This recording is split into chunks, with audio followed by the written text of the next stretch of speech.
So I am joined today with Diane Burley. And the reason I wanted to jump on the phone, jump on the live so quickly, and don't worry, this will be very short, is to give you a sneak peek at a very special program we just added to the calendar. And you will see this at projectkin.org/events for July 29th. Hello, Bruce. Welcome. It's a delight to have you.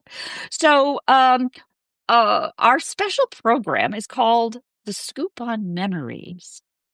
And I want Diane to tell you a little bit about it. And I think it'll be pretty clear why this hit my sweet spot. And I said, yes, we got to do this. Welcome, Lauren and Kathy. It's a delight to see you. So, Diane, over to you. Why are we doing this? What's going on? Hi, how are you? Thank you so much for encouraging me to get on here and do this with you and for asking me to do so. It was really just terrific.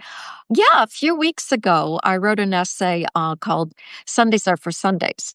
And it was a little thing that I did with my kids, one of those days that you're just exhausted. And I turned to my kids, and they were probably 4 and 6 at the time, little boys running around, lots of energy. By the way, they'd been eating all day long, and they said, "What's for dinner?" And I was thinking, I need to make another meal, like I need a hole in the head, right?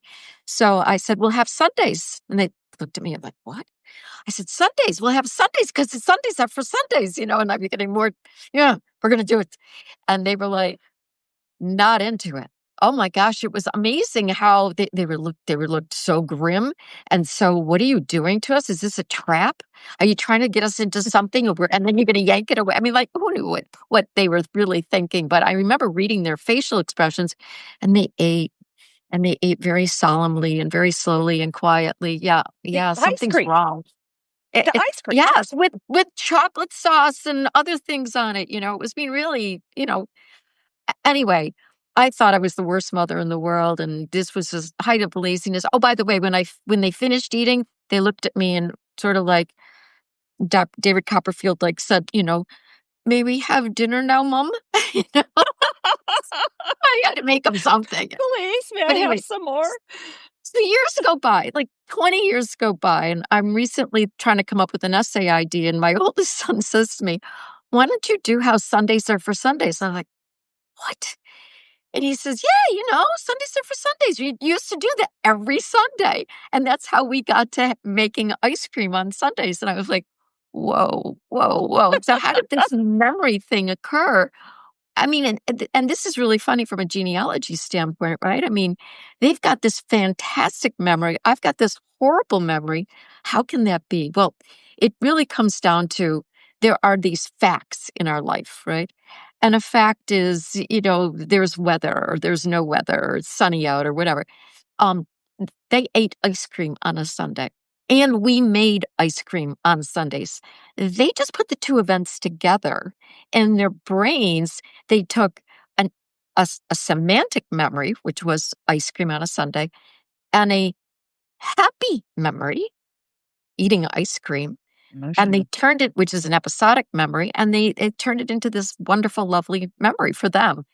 For me, as a mom, I saw those little boys' faces and felt like the biggest failure on the planet. So in my mind, that fact of presenting Sundays on a Sundays, the episode was negative, so I filed it under something, don't do that ever again. That's brilliant. And it's the joy of that moment anybody can relate to. And it actually, in all seriousness, for all of us as family historians and genealogists, really puts a finger on something that I think is so deep and important about the difference between fact and story, is how it's usually presented. But that's such an important combination.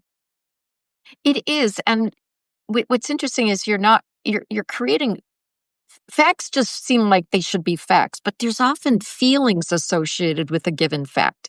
Like, all right, I'm from Buffalo, and people hear that and they go, "Oh my God, it's horrible, gold." I had friends and family there, and the snow removal was so efficient. It scooped up the flakes as they were being, tossed to the ground. I don't have that connotation of it being horrible. Now, you go to college in Buffalo and you don't have a car and you got to walk in, 3-foot drifts and the bus is coming by and splashing it's not a pleasant experience. So you're filing Buffalo weather under miserable experience. Don't ever do that again.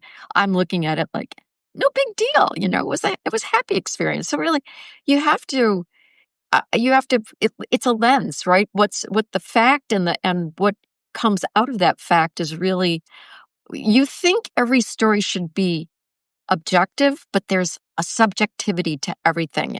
And we know that from having been in the news business, but I think that's what a lot of people that are in the genealogy business forget. And what happens in the news business is you start to amplify the stories that get the clicks. And so your audience, and so you repeat it, even if it's a little, it's getting further and further out there. And I think we do that as storytellers. We go, oh, this resonates with my audience, so let me tell it again. And maybe I leave out some more parts and I embellish other parts of it.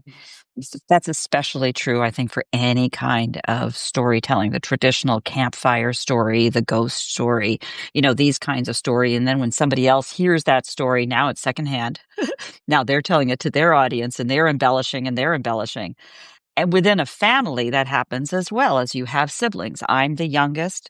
I have a sister 10 years older, a brother 8 years older, a sister 4 years older. So we have this wonderful little range of memories of places.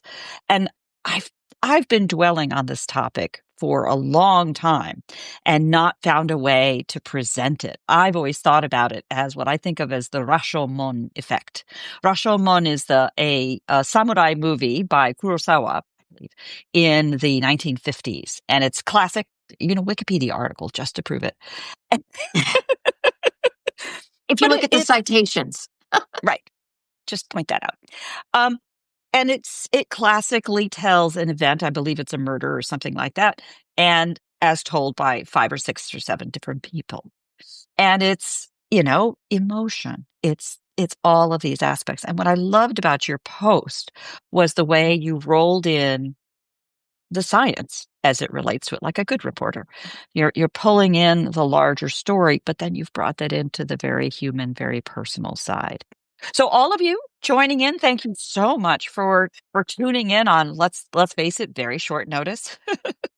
um, Feel free to chime in with questions. And we are planting this as a little seed because we're going to come right back to the topic of memories and ask about what you remember and the questions that you have over the coming weeks leading up to the this fun news session on an odd time. It'll be at 10 a.m. on July 29th. And I'll tell you a little secret why. I'm going on a trip on the Thursday, so it didn't work. So sometimes you got to make adjustments. And that's just part of how we roll around here, and how we as a community roll. And I just can't thank all of you enough for chiming in with this very short notice as we all prepare for here in the United States. Anyway, prepare for an important American holiday. And I don't know about you, but certainly every holiday brings up for me memories of past experiences and past holidays. For friends here on the Substack, Lori Olson White and Denise Allen have recently launched a new Substack publication called Bicentennial Memory Project, I believe. And it's fun because it steps back to the very same day, tomorrow, here in the US, when it was the 200th anniversary, the bicentennial, in 1976.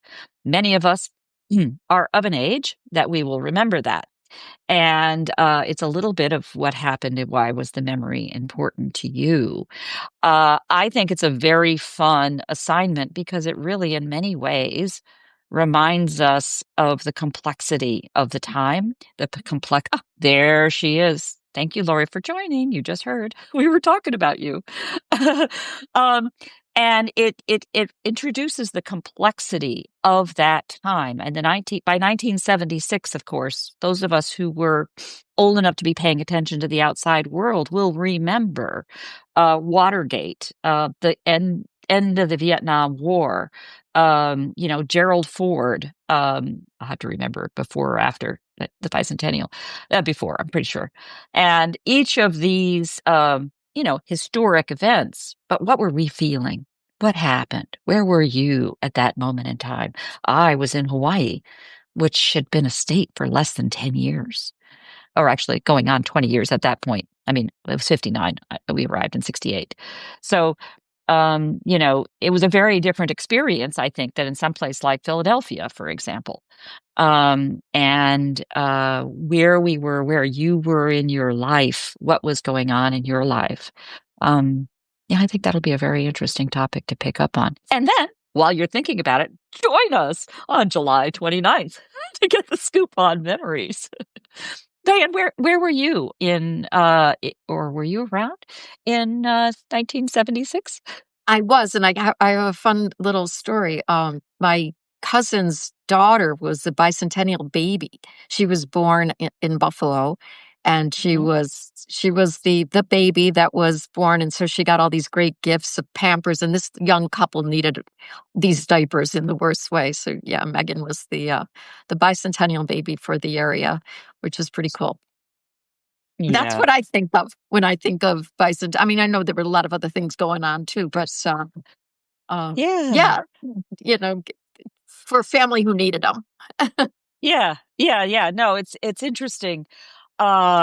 Thinking through even, so often, I mean, diapers are a technology and, looking paper diapers anyway are a technology and looking at how everything from how children were raised to the practical things of, the Jello forms and things like Tang, things like that we had as a regular part of our meal. What was the picnic like? Sorry, Lori, I just noticed thinking about that and picnics and potato salad for each of these And steps I'm making for my different potato salad moments. for Lori. I haven't made it yet in a while, but I've got a crowd, so I'll make it this weekend, and I'll finally have the measurements for it, so then I can send it over to There her. you go.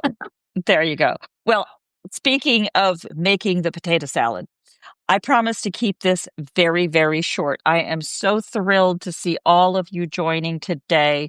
It is, I can't tell you how important that is to me. And I hope this was already fun, putting it in here. Don't worry, Lori, I will be including that link to this post when I send it out as a recording. With all of these for Projectkin, I do feel very strongly in making sure that all content is available to everybody in any form that works for you, because that's kind of what we do. And so I will be circulating this to our community, and you will have the ability to do that as well, Diane. And It's a good time. We're going to have you back again on Sunday, July 27th, as well as my special guest for my regular Sunday Substack Live. And hey, after all, it seemed really scary to get this going the first time, but it is kind of fun, isn't it? Oh yeah, it's great. It's great. I just don't know why it is, but it is. Thank you all for joining us. It was a delight, and certainly for all of you who celebrate, all of you Americans, enjoy a very happy 4th of July. For all of you who are not Americans, enjoy the peace and quiet while all those Americans are distracted. Again, thank you. Talk Thanks soon. so much. Bye now. Bye bye.